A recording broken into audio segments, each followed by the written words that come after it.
most striking is the presence of Antarctica on ancient maps, because we didn't discover it until 1820. And yet it's on maps drawn in the 1500s with great detail, which again were based on much older source maps that have now been lost to us. Astonishing thing is the so-called Pinkerton world map. I don't know if you can find it, Jamie. Drawn, I think, in 1813 or 1818, based on the latest exploration data at that time. And where Antarctica is, yeah, that one, keep going right. It just shows a hole where Antarctica is. Because it was an honest map.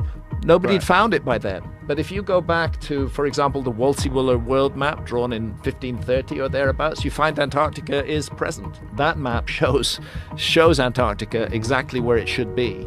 And it shows it, there we go, Antarctica, at the tip of South America, just south of South Africa. And what did they call it back then? Well, they call it the Southern Land, and it's larger than it is today, but it was larger than it is today during the Ice Age. Antarctica was a much bigger. Now, what the fuck is it doing on a map drawn in the 1500s, which we know was based on older source maps when nobody knew it existed in the 1500s?